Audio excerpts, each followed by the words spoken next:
Imagine acordar em uma cidade onde o destino de milhões depende do murmúrio de suas ruas. Onde os imperadores governam de palácios de mármore, e os mendigos dormem sob as sombras do Coliseu. Bem-vindo a Roma. Por mais de 200 anos, entre o ano 27 a.C. e 180 d.C., a Roma antiga viveu sua época mais gloriosa. Um período de estabilidade, expansão e esplendor conhecido como a Pax Romana. O império parecia invencível. As guerras se acalmavam. A arquitetura florescia. A civilização atingia patamares impressionantes. Mas, como era realmente viver nessa Roma? Como era caminhar por suas ruas abarrotadas? Sentir o cheiro de seus mercados, dormir em uma ínsula, banhar-se com desconhecidos, ver um gladiador morrer por diversão? Isto não é um documentário. É uma viagem ao coração pulsante do império mais poderoso da antiguidade. Hoje vou te mostrar como era viver na Roma antiga durante sua era de ouro. E no final deste vídeo, você saberá se teria sobrevivido lá. Roma não era apenas uma cidade. Era um organismo vivo. Respirava, rugia, fervia. No início do império, já era imensa. Mas sob o governo de Augusto, sua população atingiu números colossais e mais de 800 mil almas. E no século II d.C., sob os Antoninos, estima-se que mais de 1 milhão de pessoas viviam espremidas entre colunas, templos, fumaça e tijolos. Roma era um imã para comerciantes, artesãos, soldados aposentados, prostitutas, burocratas, peregrinos e escravos de todas as partes do império. Das costas da África até as ilhas do Egeu. Da Espanha até a Síria. Em cada rua se falavam 1000 línguas. E todos os deuses tinham um altar. As praças cheiravam a vinho, suor e pão recém-assado. Os gritos dos vendedores competiam com os cânticos dos poetas. E o som das carroças sobre a pedra gasta marcava o ritmo da cidade. Roma era uma mistura de nobreza e sujeira, de glória e doença, de mármore branco e esgotos abertos. Era majestosa, sim. Mas também brutal. Caótica. Insuportável. E, no entanto, ninguém queria estar fora de Roma. Porque estar dentro era sentir-se parte do coração do mundo. Em Roma, sua casa não apenas dizia quem você era, mas também quanto valia a sua vida. A maioria vivia em insulas, de enormes prédios de vários andares feitos de madeira, gesso e tijolo barato. Eram como colmeias humanas, instáveis, sujas, perigosas. Uma vela mal apagada ou uma cozinha superaquecida, e tudo ardia em segundos. Milhares de famílias compartilhando paredes finas, escadas instáveis, sem água encanada nem banheiros privados. A superlotação era a norma. Os pobres dormiam amontoados, entre gritos, umidade e pragas. As doenças se espalhavam rapidamente. E quando chegavam os incêndios, não havia para onde correr. Mas a poucas ruas dali. Os mais ricos habitavam as domus, em casas unifamiliares com átrios abertos, mosaicos no chão, fontes decorativas e jardins internos. Eram palácios em miniatura. Ali, o silêncio era um luxo. As refeições, servidas por escravos. As paredes, adornadas com afrescos. E os banhos, privados. Quanto mais importante o cidadão, mais profunda e escondida estava a sua domus. Longe do barulho, protegida por muros, colunas e pátios sombreados. Roma era uma cidade onde o mármore e a miséria conviviam. Onde as janelas dos ricos não davam para as ruas. Porque olhar para baixo era lembrar que o império também tinha porões.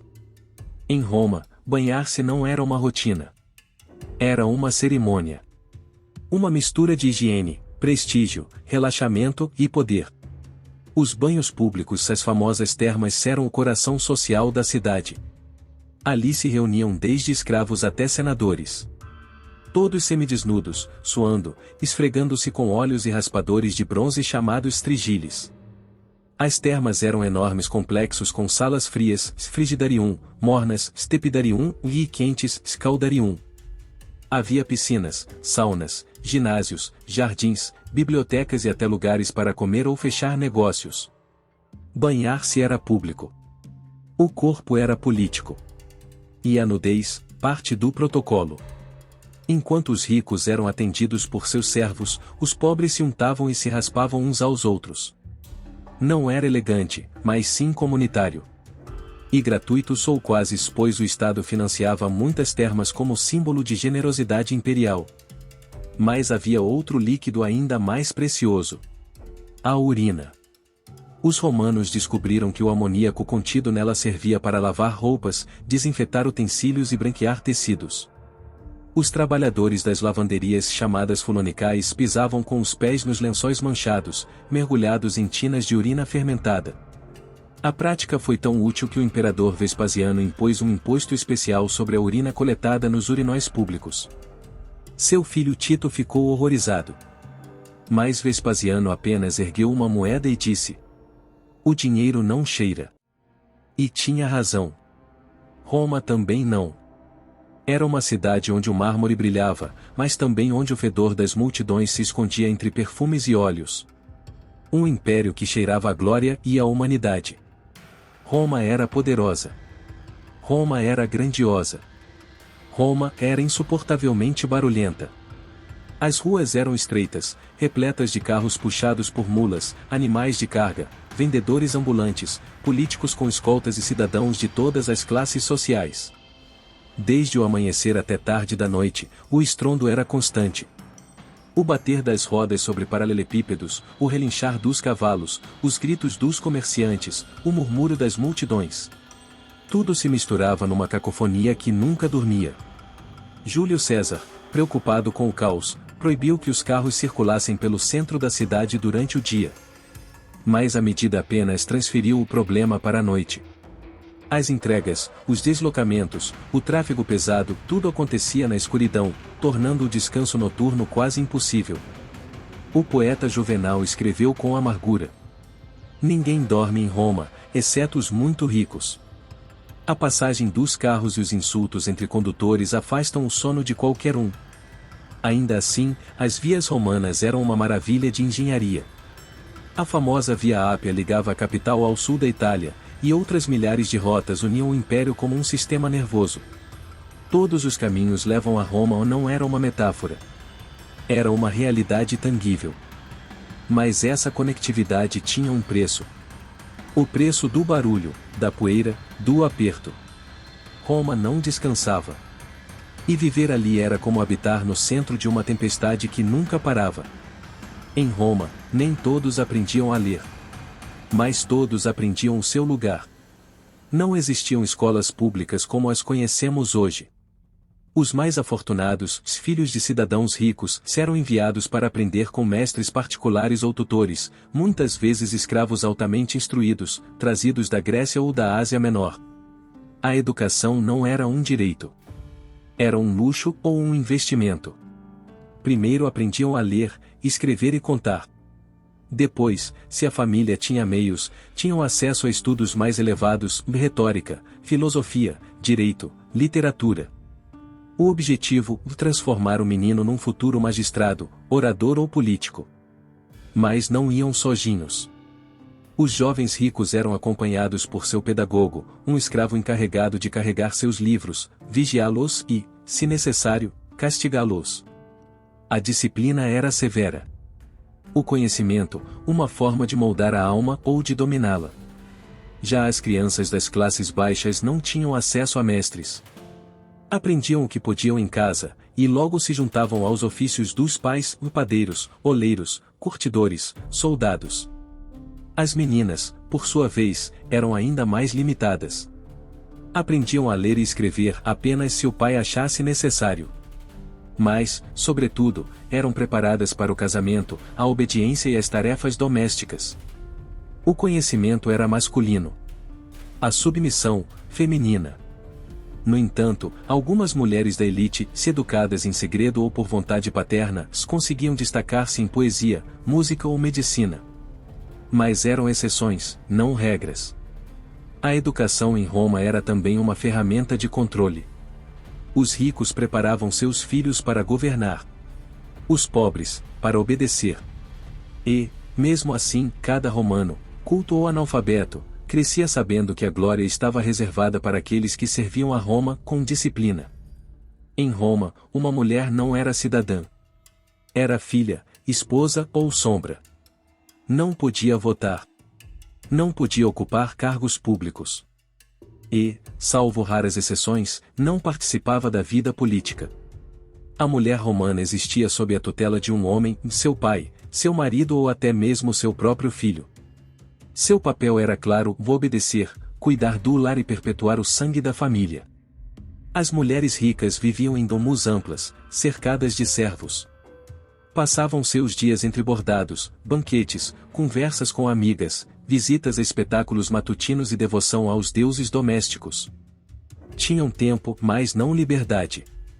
Privilégios, sem poder. As mulheres de classe média ou baixa, por outro lado, trabalhavam como amas de leite, parteiras, vendedoras no mercado, cozinheiras ou camponesas. E muitas outras, sem opções nem proteção, caíam na prostituição, legal mais estigmatizada. O corpo feminino em Roma era útil, desejado, mas raramente valorizado. Algumas poucas escapavam do molde. As sacerdotisas vestais, por exemplo, dedicavam sua vida ao culto de Vesta, a deusa do fogo sagrado. Escolhidas ainda meninas, viviam 30 anos em castidade. Respeitadas, temidas, mas isoladas. Ainda assim, muitas mulheres encontraram formas de influenciar. Das sombras, administravam fortunas, organizavam alianças familiares, educavam filhos que seriam cônsules ou imperadores. Seu poder era silencioso, mas real. Numa sociedade construída por homens, algumas mulheres souberam mover os fios entre as colunas. Roma não apenas conquistava territórios. Também erguia templos. Porque cada cidade que dominava devia adorar como Roma. Os romanos eram intensamente religiosos. Seus dias começavam com oferendas. Suas decisões eram guiadas por presságios. E em cada lar ardia uma chama sagrada. Nas casas, os penates e os lares, os deuses do lar e dos antepassados, recebiam pão, vinho ou flores.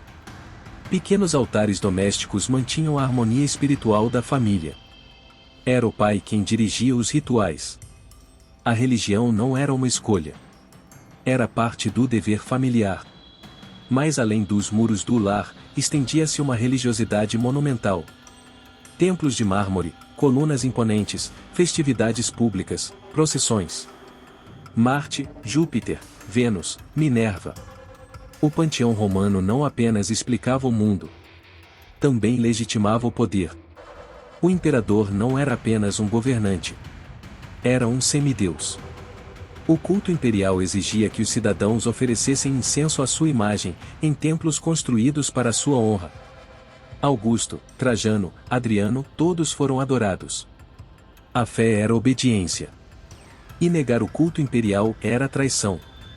Ainda assim, Roma tolerava religiões estrangeiras enquanto não desafiassem o Estado. Por isso, aceitou cultos egípcios, sírios, persas. Mas o cristianismo, com seu Deus único e sua recusa ao imperador, acendeu um conflito que mudaria a história. A religião romana não exigia devoção absoluta. Apenas respeito e fidelidade à ordem.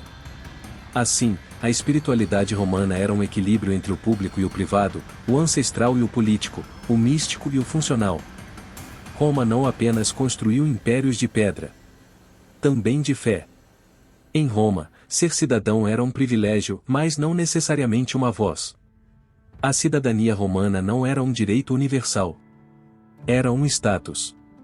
Uma recompensa pela lealdade, uma ferramenta política, uma barreira social. Durante séculos, apenas os nascidos na cidade de Roma podiam chamar-se cidadãos. Mas, à medida que o império crescia, milhares de pessoas na Itália e nas províncias lutavam por esse título. Ser cidadão significava mais do que votar. Significava não ser escravo. Significava ter direitos legais. Significava ser parte do corpo do império. Podia votar, acessar cargos públicos, casar legalmente e ser julgado com leis romanas. Mas nem todos os cidadãos eram iguais. Os patrícios, a classe nobre, dominavam o Senado e os grandes cargos. Os plebeus podiam eleger representantes, sim, mas sua influência era mínima. O Senado era poderoso, mas não representativo. O povo era numeroso, mas não decisivo. Com o tempo, imperadores como Tibério e Cláudio estenderam a cidadania a aliados, soldados e povos anexados. Não por generosidade, mas por estratégia, e a aumentar a lealdade ao império. O censo, a cada 5 anos, era o mecanismo para confirmar esse status. Os cidadãos deviam inscrever-se, declarar propriedades, filhos, títulos. Quem não o fazia, perdia seu lugar. A cidadania romana era uma marca de pertencimento, mas também de controle. E, no entanto, milhões viviam fora desse sistema, de escravos, mulheres, estrangeiros. Somente no século III, com Caracalla, foi concedida a cidadania a todos os homens livres do império. Mas já então, o poder real estava longe das urnas. Em Roma, o povo tinha voz, mas o império gritava mais alto. Em Roma, o imperador governava o império. Mas em casa, mandava o pater familias. A família romana não era apenas uma unidade social. Era uma instituição política e religiosa. E no centro dela estava o pai. O pater familias. Ele não apenas dirigia os negócios e administrava os bens. Era também o sacerdote do lar, o juiz dos filhos, o educador e, se quisesse, o carrasco. Legalmente, tinha poder de vida e morte sobre a esposa, os filhos e os escravos.